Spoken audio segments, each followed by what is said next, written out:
Welcome back to Finding Atoria podcast, a weekly TTRPG podcast with a bunch of my friends. I'm Tori, by the way, and I'm talking to Arcadia. Hey, guys. And Malcolm. Good morning. And we are talking about, we actually scooted back from D&D and everything else. We're back to Vampire the Gathering. The Masquerade. Masquerade. Yes. Why did I do that? Oh, it's because it's Magic the Gathering. I just all of a sudden it was a the in there. Wow, this is going to go great, guys. I'm supposed to moderate this shit. New game alert. Yeah. Vampire the Gathering. Right. But we're covering clans again. So We did this before and it was fun. Yes. And I think it'd be helpful. We were talking about it earlier. It's a bit challenging to find information about the clans all in one spot. As we lugged in roughly 80 pounds of source material to And then went, there's not a lot in there. I flipped open my laptop like a bad boy. I didn't sit there because those books, and I'm sorry, but those books are just, they're beautiful. They great information. They're beefy and stereo instructions. Where do you find a damn thing? Anyway, Nowhere. sorry. Nowhere. I went through, I don't know what, 4 or 5 books, and I got information. But you get 2 minutes of information for 50 minutes of research. Right. It's a deep well.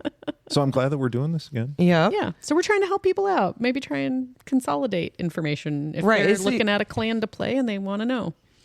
Give them information. So Arcadia researched one, I researched one, and let's just do it at the same time. You'll talk and I'll talk.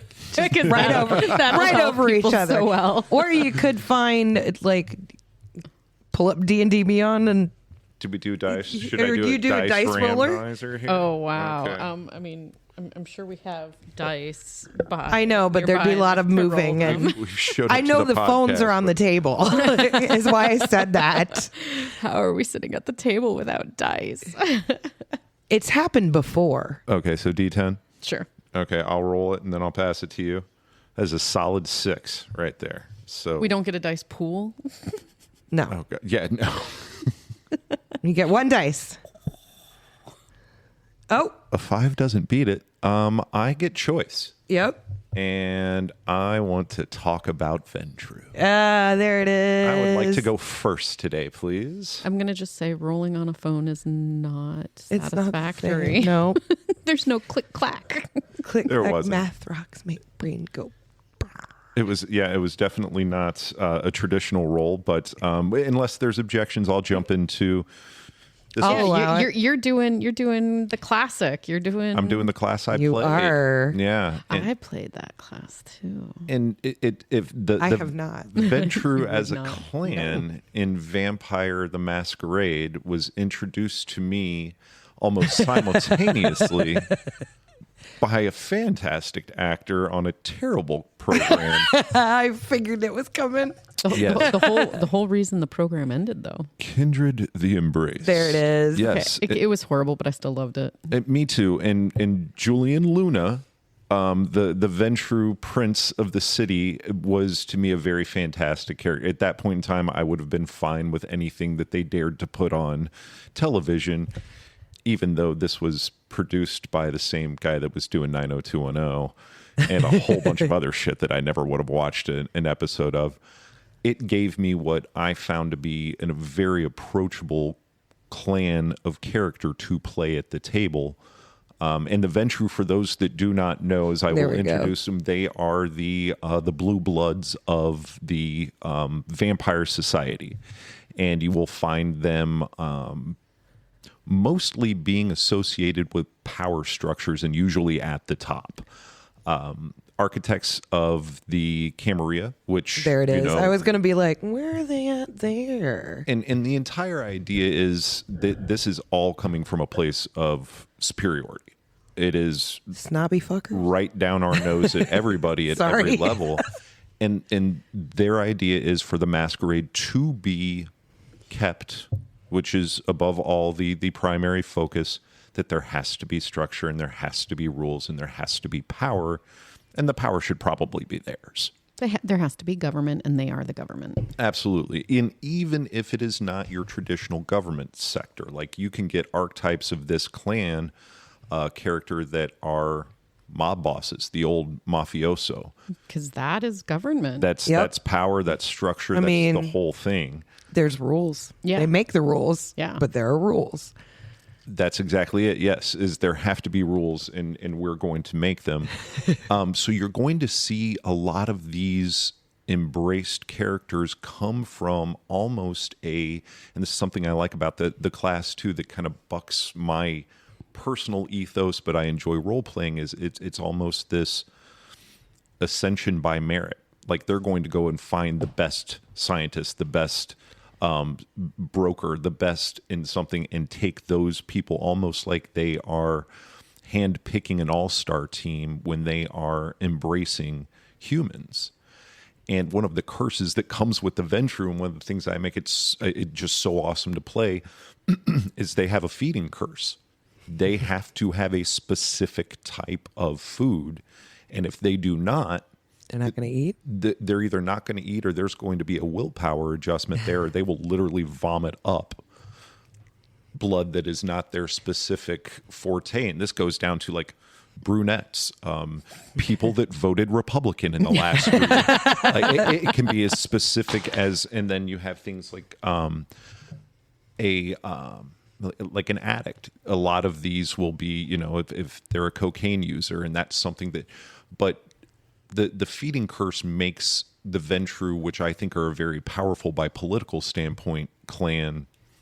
Big chink in their armor? Exactly. You get a big, I guess, a dampener on what they're doing, because as a GM, if you deny them that or make it difficult to find that specific food source, then you've got immediately a conflict and problems there. So if you're going to role play a Ventrue, what's your job? Give me some general examples. You can do a lot of them. Mostly you're going to find these in CEO board positions, the power behind the power behind the power sort of people. And they're usually running, or had been running, an organization as a person in life, and then in the afterlife they're applying those skills probably still in the real world to manage their kindred apparatus, whatever that may be. They highly charismatic folks. That's the thing, is that's what they're going to do. It's willpower, it's dominate, it's charm, almost to the point of hypnosis. And that's usually, rather than I'm going to tear your throat out because we disagree, now you agree. And that's, you will agree. It's those tactics that kind of, you keep everybody in line. Everybody's got a part to play in this machine. So, they're going to be the leader of a group if you're playing at the table with a group. yes, they're going to have access to some sort of power apparatus. That's your face? I don't think so. The one behind pushing the that's face. That's the thing, is that it's so. I would rather. Toreador I was would be more getting the ready to face. say I'd rather have my Toreador as the face, and then the Ventrue working the machinations behind, and like, okay, here's the support you guys are going to get, or whatever. But I think, to me, it's, they're the blue bloods. They're the old money. The erudite. They're the aristocrat. They can be in front of the camera. They can be eloquent and charming, but they aren't the pop star. They aren't. And probably have somebody. They've got the press secretary. Yeah. They've got the person Yeah. that's the face. Yeah.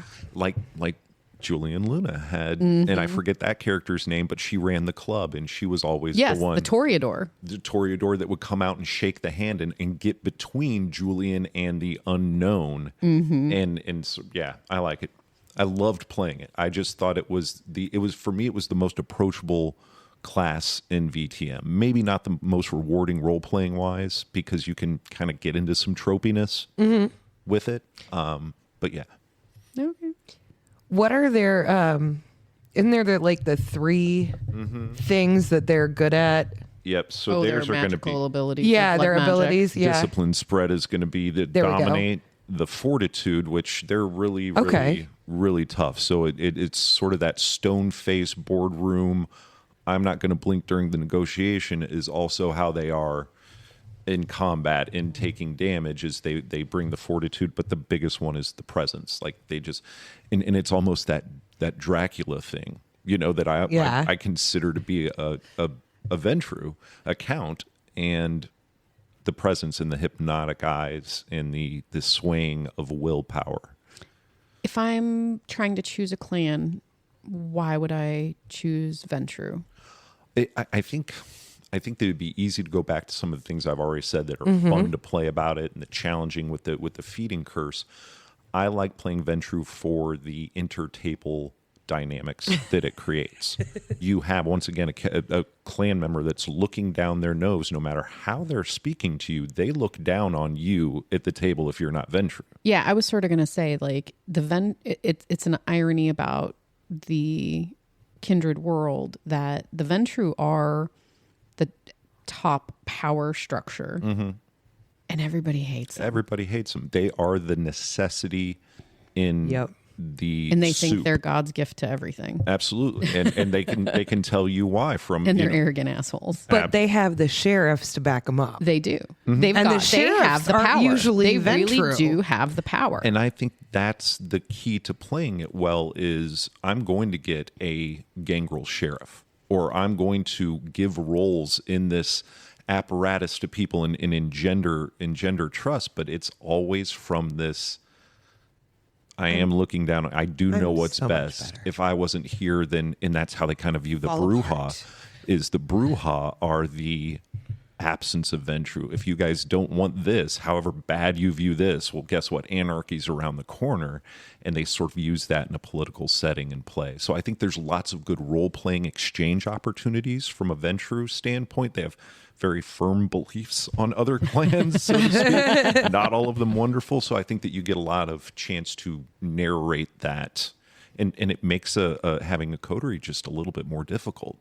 It almost feels like the paladin, the guy That that's nobody Yeah. really to the rules. likes them. Right, but you know what? He smites the shit out of some Yeah, stuff. exactly. But it's that looking, even though we're comrades, I'm looking down my nose at you a little bit because I come from this understanding and this higher discipline's their big thing. It's what keeps us safe. It's this masquerade glue that if we stick to the rules, everybody, and by the way, there are rules again, we're going to be safe. So, Which is Ventrue. I was going to say most of my characters, of course, almost all of my characters are chaos gremlins, usually bash up against yours. Yeah, and if you have a Bruja, and you've got to really convince that Ventrue character why they're coming down from their perch to go and walk the streets at night with this Bruja dog, that doesn't have any discipline, that goes to the whims of any food. That's the feeding thing is a big thing of why they look down on people. Like my tastes are so refined that it's this kind of caviar. And You're like, really? then But you've you got- can't find that caviar. right, and the Bruja's in the trash can pulling out the half-eaten Whopper going, I'm good over here. Yeah, You know like, what are you doing? Right. Gangrel's eating bird seed? Like, what are you... Like, yeah. So I will entertain any more questions, but beyond that, I just think that it is, if you're going to play the game new, I thought for me it was a good way to get into the game. I can see a lot of characters in fiction, and I had that Julian Luna example, which really was, it made it easier for me to get into a VTM setting, being comfortable with that clan. Do you think the table needs a Ventrue at it? No. I will say that I think that you can use the Ventrue as sort of the fixer from Shadowrun, who they don't ever see. Yep. Sending them on the missions, the power behind the power. I think it makes a really good NPC, maybe aligned character, maybe not. It's a good place to get work from. You can play them, but I don't think you need one at the table the same way that I would think there's some clans that you would really want to have over a Ventrue. Okay, so then if I'm considering playing a Ventrue, that's a little bit maybe of a challenging one to play. What do you think? You're going to need more cohesion at your table. First of all, I think because you've got automatic friction, and it depends on how you want to play your character, but it can descend into that very quickly to where you don't get off the ground. But Your hook as to why you're a group probably needs to be pretty strong. it really needs to, and it probably should benefit, or at least on its face, benefit the Ventrue so that they can walk around going, okay, this is a means to an end, that I'm sitting here with a gangrel and a Nosferatu that I wouldn't associate with on my worst day But to get there. using them as brand new characters might be the way to go, because you can be like, oh no, you got to earn your place with your Sure. big buddies. Right. You, and almost Whip that them into shape. junior partner trying to Yeah. make senior partner character arc for the Ventrue would be very good. That's a hook that'll never die with that character. Very cool. All right, I think we're going to come back from break, and then Katie's going to tell us about her clan that she studied. I feel like we both did sort of the clans that can be viewed as classic tropes in TVs and movies. A lot of good examples that you can go to Yeah. Buffy and other places to find that Ventrue. Yep, and mine as well. So we'll talk Beauty about and it the after the break. After the break. 3-piece suit and the Beast. Absolutely. All right. When you sit down at the table, open the books, and spill out the dice, you're looking for an epic adventure. Tabletop role-playing is more popular than ever, and every day new players join our great hobby. My name is Steve Kellums, and I'm the host of the Epic Adventure Podcast. I'm just a fan with a radio voice, but joining me on this quest will be Mike Howlett, the co-founder of Oddfish Games, a great independent game company, and Christina Stiso, a PhD student studying game-based learning. Together, we will discuss all things tabletop gaming, from character creation to world building to setting and pacing. We will give you tips and tricks to make your games, well, epic. Like and subscribe to the Epic Adventure Podcast today. This episode of Finding Atoria is brought to you by Wordleaf Media. The Finding Atoria podcast is looking for guests for our upcoming episodes. Are you or someone you know passionate about the TTRPG community and have a story to share? If so, contact us on our socials or reach out at wordleafmedia.com/Finding Atoria. And now back to your program. Welcome back to the table. I'm Tori, and I'm talking with my homies, Patrick, Malcolm, Whoever. that guy, The guy. and then Arcadia. Hello. And I think it's Arcadia's turn to It tell us is. about the clan that she decided to talk to us about today. All right. So I chose my clan because I think they sort of get overlooked. And so I chose Nosferatu. I like it. And I've got to be real. I have overlooked them quite a bit. And I think they could be really a kick-ass character to play. I've overlooked them too. It's the same way that I did with your Malkavian. It Nope. did not seem that I could jump into that. I'd love to hear more. Yeah. So for those of you just learning about VTM and the clans, the Nosferatu, you're probably familiar with the term. You maybe have seen the movie or, been into some vampire lore that tells you a little bit. Nosferatu, typically identified as the monstrous version of vampirehood. And that is what it is in the world of the Masquerade. Creeptastic. The Nosferatu, and actually, I think from my understanding, there's a part of it where it's almost like they've taken that name and like because of their curse, and then they're leaning into it. and a they're little leaning bit. into it. And so in VTM, the Nosferatu are one of the only clans that really you would think can't hide within the Masquerade, at least by physical appearance. Right. They cannot They easily don't blend well. traverse and walk within the mortal world. The postman, who's also a Nosferatu, is going to be outed quickly. Yeah. Even on What's the evening wrong with your? rooms. So the Nosferatu are when they are embraced, it takes them months to transition. I'm sure. And I don't know if people were aware of this, I that was it not. is like a painful transformation because the body itself, you could have been just a perfectly normal looking human, and the body itself, upon sort of assimilating the embrace, almost like fights itself and becomes deformed. And so you're really trying to battle that curse as you're going through, so it slows it down into this torturous. Yeah. So how many people don't, or how many folks do they lose people during the change? They can, but one of the really big things that the clan is known for is they are more than others, which means pretty extreme in some cases, very, very picky about who they embrace. Okay, makes sense. Because they want to be certain that it's not going to drive them mad, that they can physically, mentally, emotionally handle what the embrace is going to do to them. Gotcha. And even more than turning someone into a cursed monster, which you're doing with the embrace, they're doing a second level of that, which is going to require more diligence and choice for sure. Yeah, so you're not, all of the vampires comparative to human, maybe in that turn, are quote unquote monster, the Nosferatu show it on the outside. Now, the irony, and you brought up Kindred the Embraced, and you see this a little bit in that show if people have watched it. The irony of that is that the Nosferatu are often seen as the most humane of the Kindred. They are the most hideous on the outside, But kept more of their humanity. but kept a little bit more of their humanity on the inside. And the show does a really good job with their episode when they spotlight Yeah. that character and that clan. Yeah. Of really driving that point home. Yeah. And in doing all this research, what I think that the show missed is they really did not make him hideous looking. No. Like It was just a little bit. he was odd looking, but he wasn't, No. deformed. And so the descriptions you'll get about Nosferatu, some of them can actually be not very Drop awful. back and punt you to know? Buffy. Right. Yeah. It's like no joke. First season of Buffy. Yeah. Yeah. The big bad. Yeah.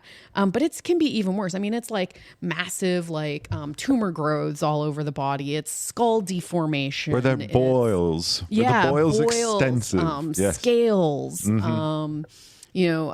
So many variations that can be, and no control over what it's you going to don't be. get to It's call not your direct. shot, kind of like the Malkavian madness. Nope. You don't get to decide the effect. Right. And so they have to hide. And so really where they have found their niche in the world of the Kindred is they are those people that do well in the hidden roles. They are the spies. They are the hackers. They are all of those who trade in information and power from behind the scenes.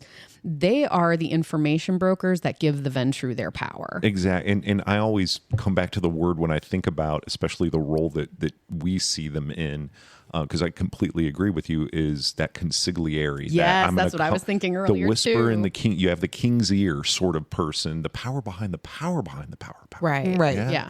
They are giving the power. Right. And Here's some secrets. right. Do something with that. Yeah. And so their entire view as their clan is to protect and establish that power. And they are not as, in a way, power hungry for themselves. They protect themselves by being power brokers. And then the other, Are you sure you want to do that? I might have stuff in my back pocket. right. And then the other side of it is that they are not, they're I'll use air quotes, Camarilla, Right. but not really. They actually helped create the entire agreement, helped the anarchs, build up into agreeing to the whole agreement. And then they sort of looked at the anarchs and said, oh, and we're going with them because they do a better job of protecting our interests. But they are, the phrase that was used is something like, they are, and I know it's pronounced Rhea or Rilla, Camarilla by, not necessity. It's the best but deal more on by the table right now. choice. Yeah. Yeah, and that's exactly it. It's the best deal on the table right now. Right. And they reserve the right, their interest, clan interest is above most. A question for you: when there was the the idea of this selective, super selective, embracing culture. Do they have?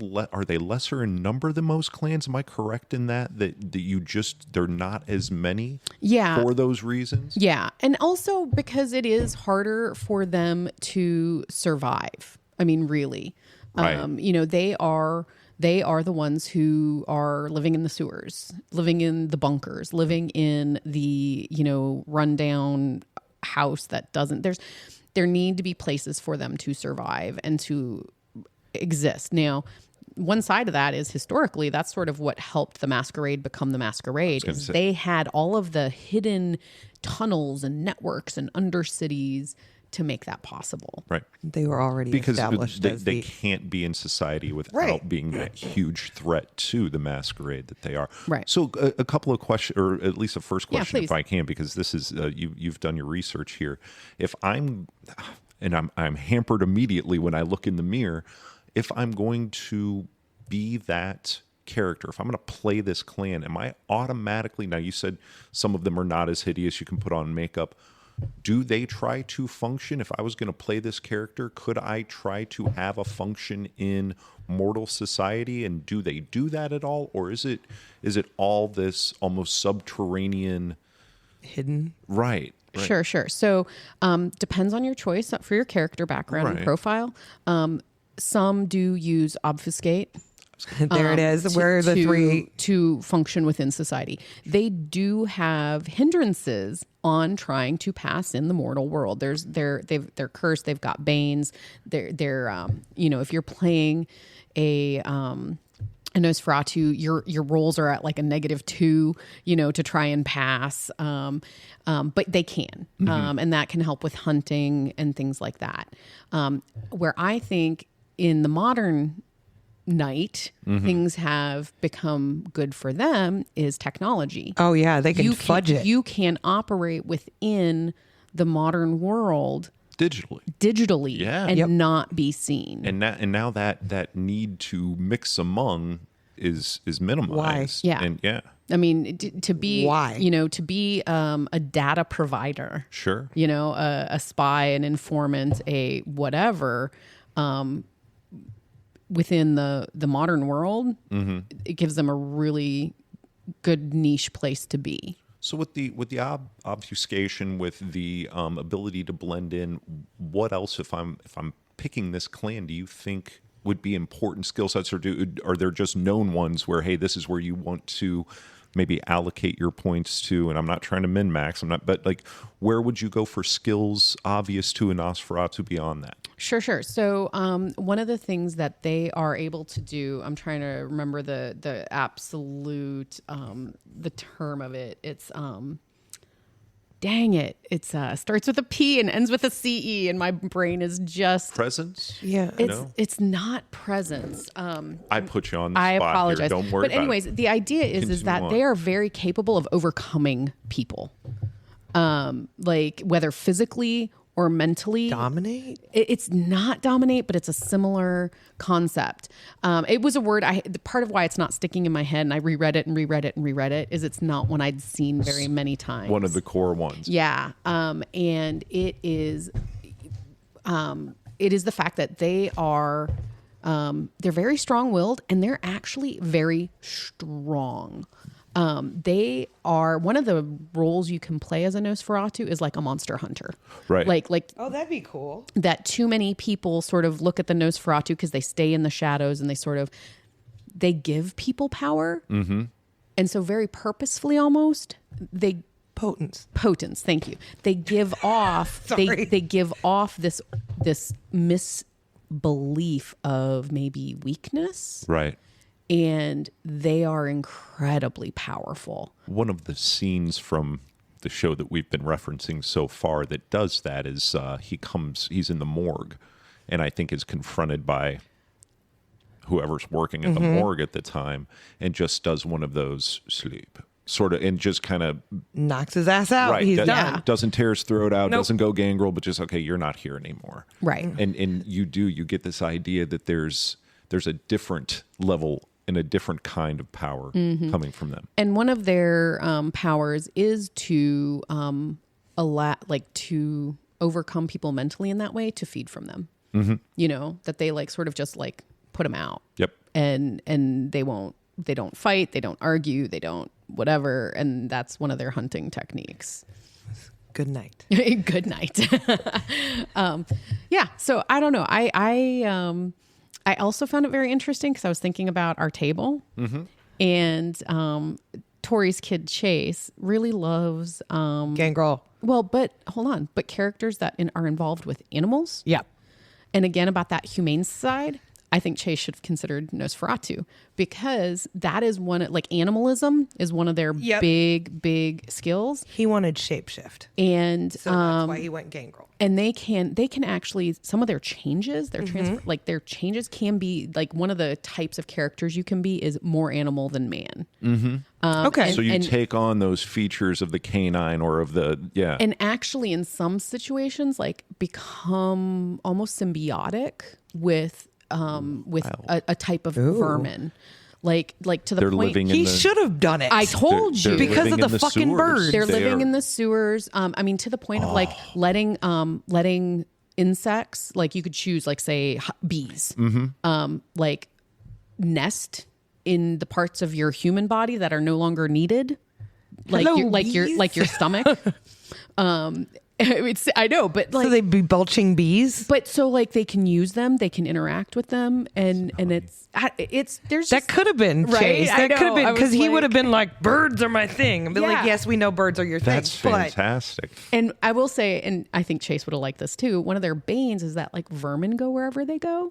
If they're anywhere for a long amount of time, you know, it could be pigeons, it could be rats, it could be insects. It could builds be, up. and they follow, like they come to Oh, that. yeah. They're like attracted to them. So you're the Pied Piper Right? of the Yes. subway. oh my. So anyways, I thought, I was like reading through all He this. could and have I been was that like, he could have Chase made would've that loved like That's really cool. That is in depth. Okay, so you talk a little bit about the characters and table and all of that. And I'm sorry, I'm jumping in with all of these questions. Player character dynamics at the table. How easy is it? How difficult is it? Do you posed the question about Ventrue. Do you want a Nosferatu at the table, don't you? I really do at this point. After doing this research, I'm like, why on earth don't we have a Nosferatu at the table? Like, Right. especially when you think about like skill wise, if I was doing you know, like a Shadowrun comparison. Okay. You know, I mean, they're your hacker. They're you know, they're getting into I'm everything. thinking about like the vermin information superhighway. Yeah, You know what I right. mean? Where Oh, seriously, yeah. just running rats around the city and coming back with all the information, kind of like that Bowery King character. And, That's you what I know was going to Yeah. say. Chase would end up as a Bowery King. There you go. Yeah. That's I want Come a to me, Nosferatu at the table. I think when you're living within the modern world and trying to play power would be- politics, Right. why wouldn't you have one Right? at Sure. the You table? need a broker behind you. Yeah, yeah. I like it. Just don't let them play the face. Right, yeah. Just Ooh, let them wear the hood up. right. I mean, think about that though. You talked about hiding. Like seriously, baggy pants, a hoodie, some headphones on. You know, like Everybody's got a mask up or a hood Yeah. over these right, days right, anyway. yeah. So anyway, I think it would be a really fun character to play. Awesome. I was surprised by that because I think everybody wants to be the beautiful, seductive, charismatic vampire. Could you right? imagine if they did Dracula instead of I mean, in some And of there the are images? parts of Dracula where he Yes. But I like that image for the vampire, and I think we've got a little piece of art or a poster or something that is Yeah. a Nosferatu. I love that vision of the vampire. That's very cool. So right. super wise, super powerful. And I could have made Alice into a Nosferatu Could have rather than a Malkavian. Yep. So But the anyway, boils are extensive. Yeah. I'm going to campaign for trying Nosferatu, man. Go for it. And I think we'll be back with this topic again Yeah. for more These. clans. I think the plan, if for those listening, is that at some point our episode list will have all of the clans in it. So We can do the classes in Shadowrun. We Yep. could also do classes in Oh, so many games. Yeah, so there's many games. so many But things. these are good. Yeah, Yeah. very much so. enjoying this. Some info for you folks out there. Very cool. All right. I think we will talk to you guys next week. You can find us at all of the socials and the website. Woohoo. www.wordleafmedia.com/Finding Atoria. There we go. See, I even got her to do the radio are- voice, so I didn't have to do it. We're not on YouTube, are we? Oh, we are. Oh, we on are. YouTube. Oh, sweet. Pretty sure. I just like to check every once in a And we're on Patreon. Push the button. Push the button. Please push the button. Thanks See for hanging out. funny faces of Tori. That grid will eventually be public, I promise. We still haven't made the pictures go there yet, but it will happen. Yes. Oh, yes, it will happen. And I guess we will see you next week. Bye, everybody. Thanks, guys. Take care. This episode of Finding Atoria is brought to you by Wordleaf Media. Find us at wordleafmedia.com/Finding Atoria if you or anyone you know has stories or other good things to say about TTRPGs. Get a hold of us. You can find us on all the social medias. This episode of Finding Atoria is brought to you by Wordleaf Media. Are you interested in sharing stories of your favorite TTRPG experiences? If so, reach out at www.wordleafmedia.com/contact us on our socials, or you can now leave a comment on your favorite Finding Atoria episode at our Wordleaf Media YouTube channel.